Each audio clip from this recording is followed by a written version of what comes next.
Hello students, welcome to my channel ABC Punjabi. ABC Punjabi channel नूं वेखण वाले सारे भैन भरावां नूं अशोक भारद्वाज जी सत श्री अकाल।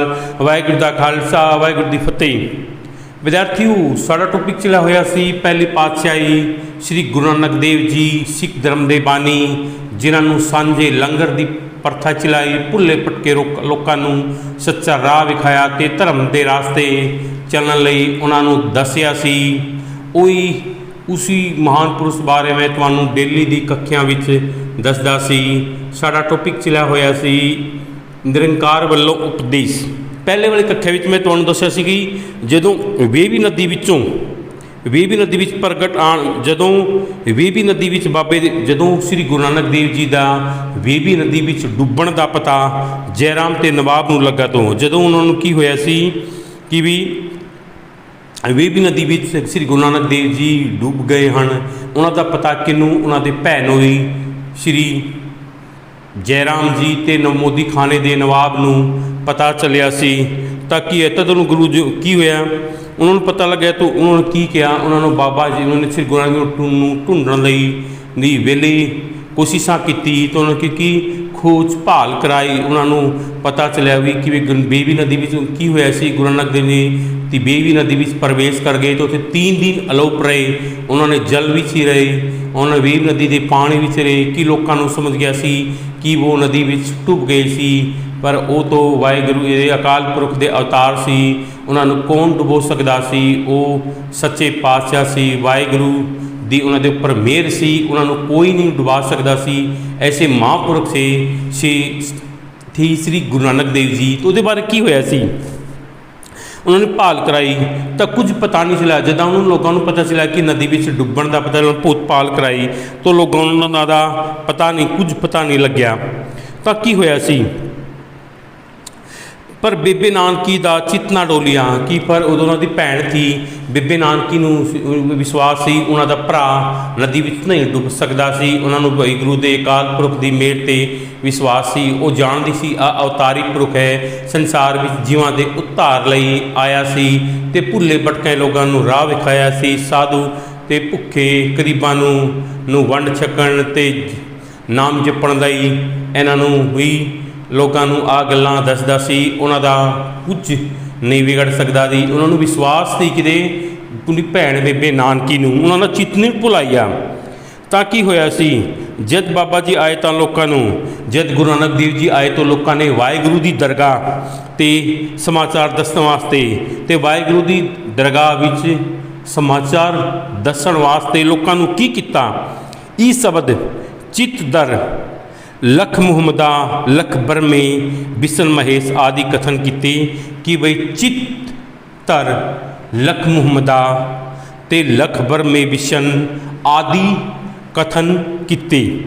तो फिर की होया सी फिर नवाब ने जयराम ने तो नवाब ते जयराम ने उन्होंने गुरु नानक देव जी ने की किया मोदी खाने विच कम करन लई की कीता वे कम करन लई गुरु जी नूं बहुत बार मिन्नतें कीती, उन्होंने विनती की कि कम करन लई किया कि तुसीं मोदी खाने विच कम करन लग जाओ। आ गल किने नवाब ने ते उन्होंने भैन होई जयराम जी ने श्री गुरु नानक देव जी नूं दसी, पर उन्होंने एक ना मनी। श्री गुरु नानक देव ने उन्होंने गल नहीं मनी। उन्होंने आखिया मैनू वाहिगुरू ने सच्ची कार ला दी। उन्होंने कहा कि मैंने तो वाहिगुरू ने सच्ची राह विखा दी सी, मैं मोदी खन्ने विच कम नहीं करना सी।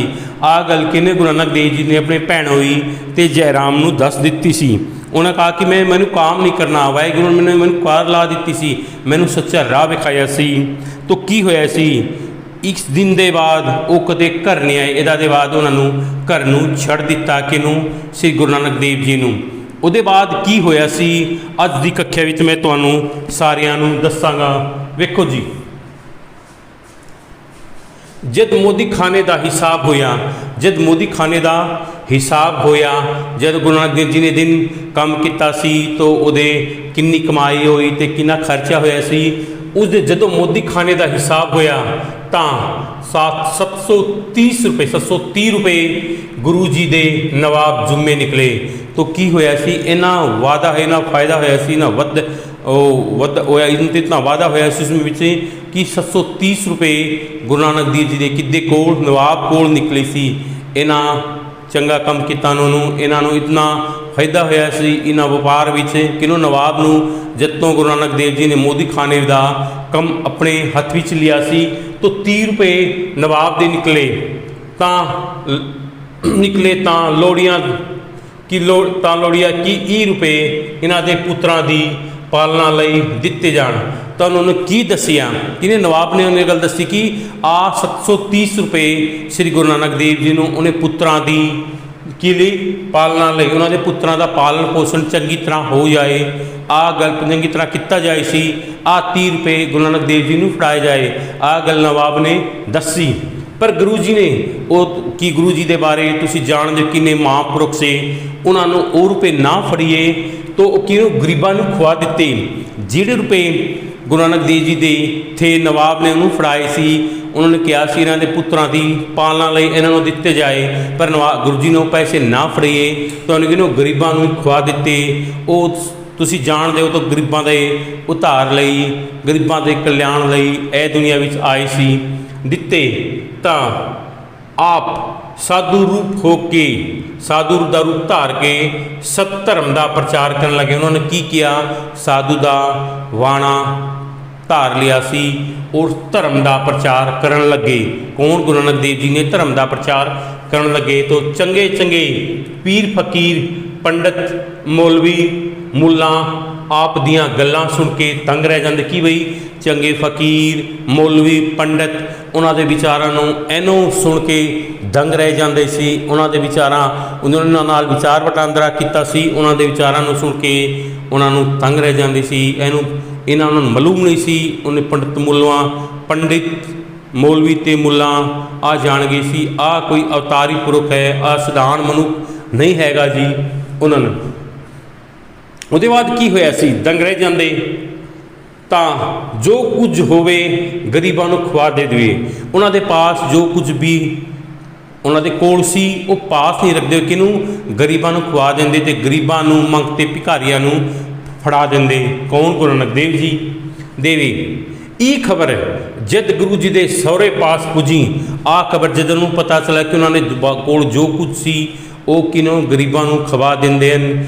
ਖਬਰ ਇਹਦੇ ਬਾਰੇ ਜਦ ਗੁਰੂ ਨਾਨਕ ਦੇਵ ਜੀ ਦੇ ਸਹੁਰੇ ਸ੍ਰੀ ਗੁਰੂ ਨਾਨਕ ਜੀ ਦੇ ਸਸੁਰ ਪਾਸ ਪੁੱਜੀ ਤਾਂ ਉਸ ਸਾਹਮਣੇ ਪੰਡਿਤ ਨੂੰ ਨਾਲ ਲੈ ਕੇ, ਜਿਹੜਾ ਪੰਡਿਤ ਸੀ ਉਹਨਾਂ ਨੂੰ ਲਾ ਕੇ ਗੁਰੂ ਨਾਨਕ ਦੇਵ ਜੀ ਕੋਲ ਸੁਲਤਾਨਪੁਰ ਪੁੱਜਾ। ਕਿੱਥੇ? ਸੁਲਤਾਨਪੁਰ ਪੁੱਜੇ ਕਿ ਇਹਨਾਂ ਨੂੰ ਲੈ ਕੇ। ਜਦ ਇਹਨਾਂ ਦੋਵਾਂ ਨੇ ਸੁਣਿਆ, ਜਦੋਂ ਇਹ ਦੋਵਾਂ ਨੇ ਉਧਰ ਪੁੱਜੇ ਤੋਏ ਉਧਰੇ ਮਹਿਤਾ ਕਾਲੂ ਜੀ ਵੀ ਪੁੱਜੇ। ਜਦੋਂ ਉਹਨਾਂ ਨੂੰ ਸਮਝਾਉਣ ਲਈ ਕੀ ਹੋਈ, ਜਦ ਗੱਲ ਉਹਨੂੰ ਗੁਰੂ ਨਾਨਕ ਦੇਵ ਜੀ ਦੇ ਸਸੁਰ ਨੂੰ ਪਤਾ ਚੱਲੀ ਕਿ ਸਾਹਮਣੇ ਪੰਡਿਤ ਨੂੰ ਨਾਲ ਲੈ ਕੇ ਗੁਰੂ ਜੀ ਨੂੰ ਸਮਝਾਉਣ ਲਈ, ਗੁਰੂ ਜੀ ਨੂੰ ਗੱਲ ਦੱਸਣ ਲਈ ਕਿ ਤੁਸੀਂ ਕੀ ਕਰ ਰਹੇ ਸੀ, ਜਿੰਨੇ ਪੈਸੇ ਗਰੀਬਾਂ ਨੂੰ ਨਾ ਫੜਾਓ, ਤੁਸੀਂ ਘਰ ਲੈ ਜਾਓ, ਇਹਨੂੰ ਘਰ ਲੈ ਕੇ ਜਾਓ, ਪੈਸਿਆਂ ਨੂੰ ਘਰ ਵਾਲਾਂ ਨੂੰ ਫੜਾਓ। ਤੁਕ ਸਮਝਾਉਣ ਲਈ ਸੁਲਤਾਨਪੁਰ ਪੁੱਜਾ।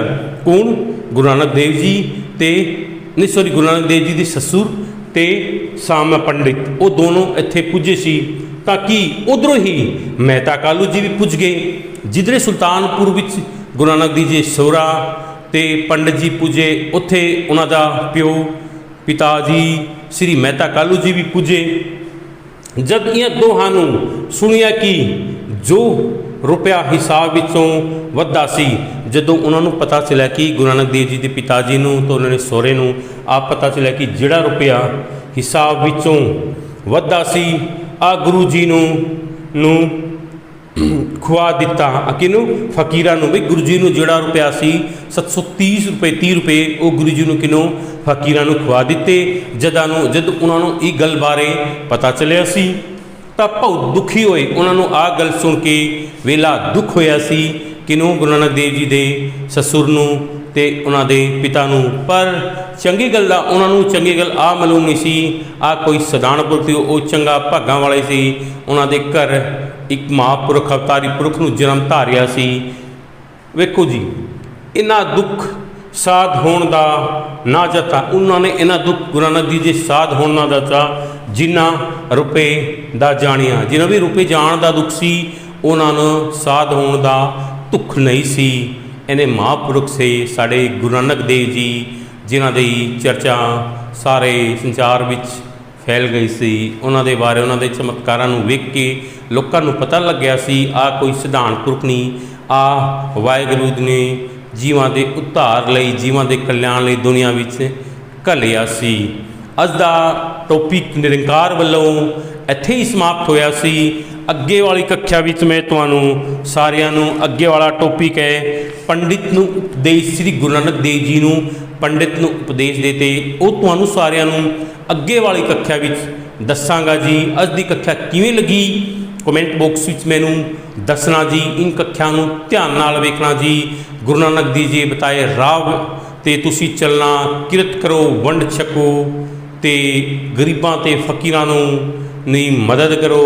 ਗੁਰੂ ਨਾਨਕ ਦੇਵ ਜੀ ਨੇ ਜਿਹੜੇ ਚੰਗੇ ਚੰਗੇ ਕੰਮ ਕੀਤੇ ਸੀ, ਤੁਸੀਂ ਵੀ ਉਹਨੇ ਚੰਗੇ ਕੰਮਾਂ ਨੂੰ ਆਪਣੇ ਲਈ, ਆਪਣੇ ਜੀਵਨ ਉਹਨਾਂ ਨੂੰ ਧਾਰਨ ਲਈ ਕੋਸ਼ਿਸ਼ ਕਰੋ ਜੀ।